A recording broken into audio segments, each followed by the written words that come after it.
بسم الله الرحمن الرحيم.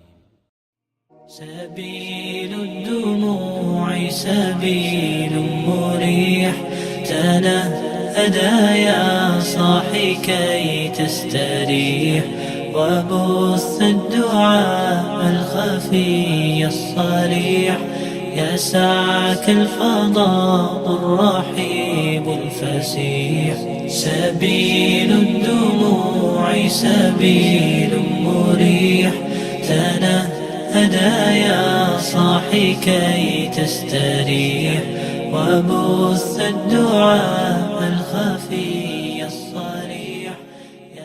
Assalamu alaikum wa rahmatullahi wa barakatuh. Many Muslims choose to live by the Sharia, even within a Western setting.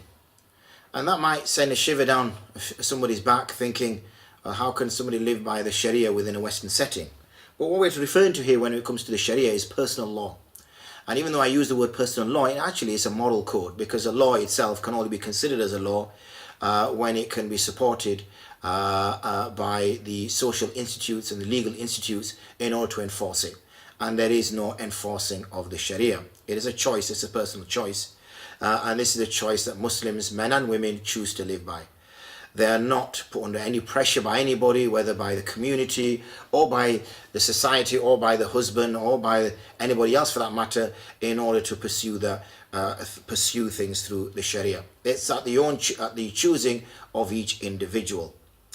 And some may argue and some may see that there's a disparity maybe between the genders in certain situations, and as a result it's seen as problematic. However, I will try in the next 5-10 minutes or so to explain why one sees this in this manner. Islam itself is a holistic ideology. It's a holistic philosophy. Its aim, first and foremost, is to ensure that Muslims live according to a particular methodology and a particular process in order to be able to achieve success in the hereafter. So the hereafter, life after death, is absolutely paramount, and it is what is the basis for how a person lives their life in this world.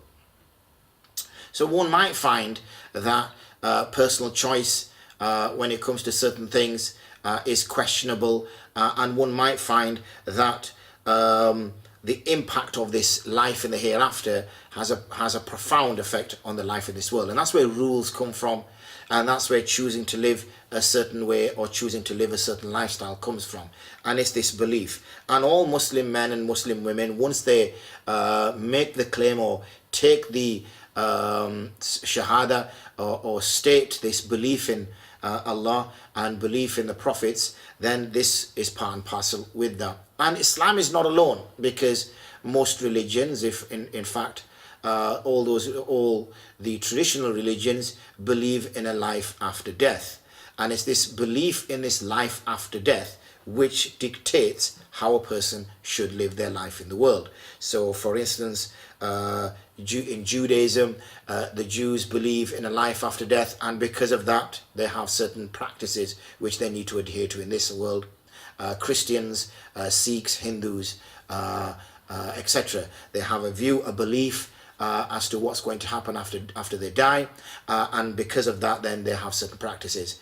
Why do they need to believe in this thing after life, after death rather?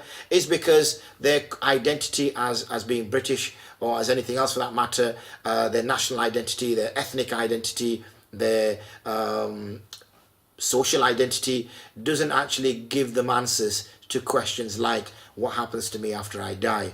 Where have I come from?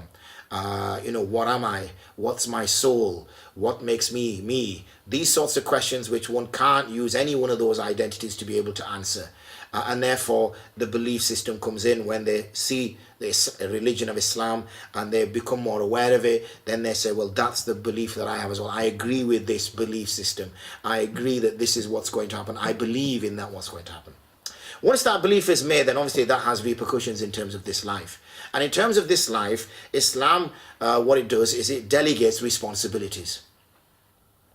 It doesn't build about individuals as such. It's not an individualistic view. It's a teamwork approach. It's we have a unit, which is the family, and then we have the society, which the unit fits into. Why? Because we can't achieve anything on our own. There is no I in team. It can only be achieved when we all work together. So the family can only be successful when everybody within the family are pulling together. Similarly, when we look at the community can only work when everybody's working together. And what we find is that any organization or any social setting, that we have to designate a leader. Without a leader, if everybody's opinion is equal, then we don't really get anywhere. Somebody has to be able to make the final decision. Even though we can all be involved in the consultation process, somebody makes the final decision. We see that everywhere in life. For example, we have a prime minister, we have members of the parliament, we also have councillors, and we have, if you look across, that's within the political sphere. But if you look in the working environment, we might have a CEO, managing director, we then have directors, we then have managers, supervisors, and whatever, to reach all the way down to the shop floor. Now, so we've got to have people on the shop floor, and we've got to have people at different positions. Now, because obviously Islam is about generalization, it's not about having some kind of assessment to determine who should lead that family, and it is about generalization. Islam generalizes and places the man at the head of the family, and it's a generalization. There's, without any shadow of doubt, many women within this family setup that would make far better leaders than the men would do, and that normally does happen, is that the woman becomes a leader of that family. And it's not as if the man becomes a leader, so that happens, and it can happen. However, when it comes to being a leader of the family, normally in Islamic sort of principles, the man is given that role. Now, it's not as if he's given all the trimmings and everything which goes with it. He has a great burden and responsibility. Because by becoming a leader, not only is he responsible for his own actions, he's now become responsible for his wife's actions, and he's also responsible for his children's actions. And that's the key thing to understand, because with rights comes responsibilities. So even though the man in this case who's been put in charge as a leader has certain rights, he's also got lots more responsibilities. For instance, when it comes to classical interpretation of Islam, the man is given 2 shares compared to the woman is given a share. So if a man passes away and he's left a son and a daughter and nobody else, then his son will get 2 shares and his daughter will get 1 share. And we might object to that. We might say, well, hold on a second here. How is that fair? The only reason why she's not getting a share is because of her gender. And this is obviously gender inequality. The issue here is not necessarily about trying to say that, the woman isn't going to get her fair share and the man should get twice because he happens to be a bloke and that's it. The key issue here is that the man himself will obviously be, by now, if his father's passing away and his father's in his 50s or 60s, he's also, the young man, the boy, the son is also a married man. And if he's not a married man, Islam promotes marriage. So therefore he will eventually get married. And what he will have on his shoulders is the responsibility to care for his wife and his children, because it is the liability of spending on his wife is on him. Even if his wife earns a living, she can spend that money as she chooses. It is his responsibility to provide for her, whether it's clothing, whether it's food, whether it's a house. So as a result, because he's got these extra responsibilities, he's also given extra rights. We see that again when we have a CEO or a prime minister or anything else for that matter. They have lots more rights than us. They can do things which we can't do, but they have lots more responsibilities as well. So with those rights come responsibilities. Whereas when the daughter gets her share, she doesn't necessarily now, and let's say she's married as well, she doesn't have to share a penny of that with her husband at all. And she is not liable to spend upon her husband nor upon her children. If she chooses to do so, then she will get rewarded for that. So Islam has set up rights and responsibilities, and because it's set up responsibilities, it also allows that person, because it would be unfair. Allah subhanahu wa ta'ala would be considered as an oppressor if he was to give certain individuals more responsibilities but not give them more rights and give them equal rights. He gives according to the responsibilities that's given. We have, for example, pay scales, for instance. There's certain individuals who might be, say, a head teacher, or there might be a senior manager, and that senior manager is also doing 35 hours or 37 hours, and the person on the who's a new teacher is also doing 37 hours, might in fact be doing more than 37 hours, yet this individual's pay is twice as much as this individual's. And the situation which comes is, well, that's not fair. How is that fair? Well, of course it's fair. Why is it fair? Because this individual has got more responsibilities than this individual. So therefore, because this individual's got more responsibilities, then he's obviously paid for taking on those responsibilities. So the issue comes up is, yes, but every individual's got an opportunity to get into that position. Whether the individual's a male or female, they can get into that senior management position. They're not being stopped because of the fact that they happen to be a woman. And Islam is not allowing that. What Islam is doing is saying, well, okay, you can get that position, but you can't because you happen to be a woman. The reason that it exists as it does is because this individual has got more responsibilities upon him. And he will be questioned upon those responsibilities on the day of judgment. That did you cater for your wife? Did you cater for your children? And the woman wouldn't be. She wouldn't be responsible for those decisions, responsible for those situations. So therefore, it's because of this split, and it's a generalization. It's not saying that men in this case, every single man is far better at making decisions than every single woman. Far from it. That's not the statement that's being made here. It's saying that out of the two, as a generalization, easy way to identify is if the man is made responsible, especially since he's the stronger of the two species, he's the one that, or stronger of the two gender rather, he's the stronger of the two genders, so he can go out there and work, he can go out there and earn a living. Similarly, he can't have children. So that obviously promotes the wife, or the woman rather, having the children. Again, because she's having the children are having to stay at home because the children can't necessarily go out to work with her. So because they are having to stay at home and she's having to nurse them and provide food for them and look after them, then she's also at home. So because she's at home, she can't take on all those legal responsibilities, which he can. Because he's free now to be able to go out and work and earn a living and continue to earn a living, whilst his wife obviously can't do that because of the fact that she's either on maternity or she's obviously had children, or she's taken some time out to be a homemaker. So in those sorts of circumstances, because of that biological reason and the physicality of the two, the strength which is being given to the man, the fact that he can't have children, the fact that biologically a woman can have children, it is because of this setup that Allah subhanahu wa ta'ala then puts the responsibility on this man. And because of all these extra responsibilities he has on, he also gets given these extra rights. So it's about being fair and just, not necessarily being equal all the time, because being equal all the time isn't necessarily just and fair. An example could be is saying to two people that climb up these stairs, and the individual could say, well, hold on a second here, I'm being just and fair. However, one individual is in a wheelchair and the other individual is not in a wheelchair. He's being equal. Of course he's being equal. He's given both the opportunity to, the same task is put in front of them to walk up these 5, 6, 7 sets of stairs. However, because of this individual circumstances, then the way this is being put forward for this person is that it's impossible for them to achieve this task because they're in a wheelchair and they need a ramp. Whereas for this individual, it's easy. So it's not about making things equal for individuals, but it's about being just and fair with individuals. That if we're going to give extra responsibilities to certain individuals, then we should also give extra rights as well. And moving aside, even though we might find in certain spheres within the Western world in particular suggesting that even then that's something which isn't right. We now live in a different world. We live in a modern world now. We live in a world where we treat both genders equally. We still can't change the biological situation.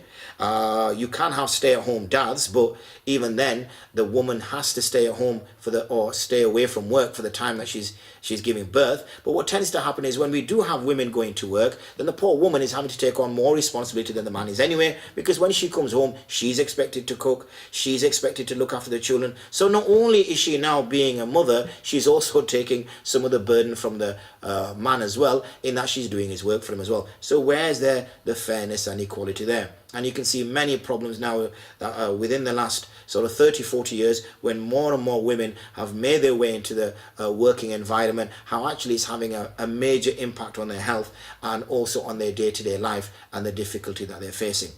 But even if we put that to one side and say, well, no, opportunities are there, women can achieve what men can achieve, and it's all fair. Well, history and the what's happening in the world doesn't seem to reflect that. If we look at the United States of America, we've never seen a female president. We may see one soon, but we've never seen a female president since the founding of America. So that's quite strange, how what seems to be the actual cornerstone of the philosophy that women are equal to men in every way, shape or form, and that's not possible there. Similarly, if we look at Britain itself or the UK, apart from Margaret Thatcher, we've never seen a female prime minister. So again, that seems to be quite opposite, quite contrary to what's being suggested. And if we look at the CEOs of the top organizations and companies, and if we look at all positions of management or senior positions, there seems to be a glass ceiling where women can't go beyond that particular role, and they are being held back, or for whatever reason not being allowed to go past a certain point. So as much as it's giving lip service that within certain societies that women are treated equally to men and they're being given the same opportunities and they're getting the same chances, it seems to me that's quite clearly not the case, because there's no evidence to support that from what we've seen so far in terms of senior roles and senior positions. It seems to be that, if anything, the poor woman not only now is out there in the working world and trying to earn a living and compete with men, but the men aren't competing with her when it comes to having children and raising children. So now her role has doubled, and she's not appreciated as she was appreciated before. So it's not necessarily increased her status in any way. So one has to understand this concept in a general level, not in a sort of very simplistic, or Islam treats women differently than it treats men. That's looking in a very sort of simplistic way, and not allowing it to sort of sit back and look at it from a more holistic perspective. If there was absolute equality in other areas, let's look at sport for example, then there should be nothing wrong with a male boxer going into the ring with a female boxer. But I can't see that happening. Similarly, there should be nothing wrong in the 100 meters sprint for there to be women sprinting alongside men. And again, I don't see that happening. So you're seeing that, as much as we're talking about equality and women are being given this equal role with men in Western culture seems to be the best for it, that it seems to be the best way to give women these rights, you don't actually see any evidence for that. In fact, as I've already suggested, you see quite the contrary, that the woman now is taking more roles on than she was doing maybe say 30, 40, 50 or even 60 years ago living in Britain. So in summary, the reasoning or the rationale is based upon responsibilities associated with it, like we see with individuals in the different area within organizations, that those who have greater responsibilities are given greater rights, and that's exactly how it is. When we look at does Islam differentiate between an individual being born a man or being born a woman? Will they enter Jannah or will they be held back because of their gender? Will Allah subhanahu wa ta'ala treat them unequal because one happens to be a woman, one happens to be then there are many ayats, many verses of the Quran, many hadiths which categorically states that it's got nothing to do with your gender. It's got nothing to do with your skin color. It's got nothing to do with your ethnicity or which culture you come from. The simple thing is, it's about your taqwa. It's about your God consciousness. It's about your piety. It's about your amal, your deeds. It's about your qulub, your hearts. So what is the true defining thing? The true defining criterion for success is not gender. It's not any of those other differentiators. It's about God consciousness and piety. That's what's the defining point, irrespective of whether you're male or female. When it comes to the world, the only reason why certain rights are given to men is because other responsibilities are placed upon them as well. And because they have to be able to deal with those responsibilities, it would be unjust by Allah subhanahu wa ta'ala to put extra responsibilities on one individual just because of their gender and not then give them the ability then to be able to deal with those responsibilities. So that would also be unjust. So in argument's sake, it would be, for example, giving both equal rights but putting twice as much responsibility on the man. That would also be unfair and unjust, and that would not be equality, even though on the face of it equality is achieved but justice is not achieved, and it's justice that needs to be achieved. Wa akhiru da'wana alhamdulillahi rabbil alamin. Assalamu alaikum wa rahmatullahi wa barakatuh. كي تستريح وبث الدعاء الخفي الصريح يسعك الفضاء الرحيم.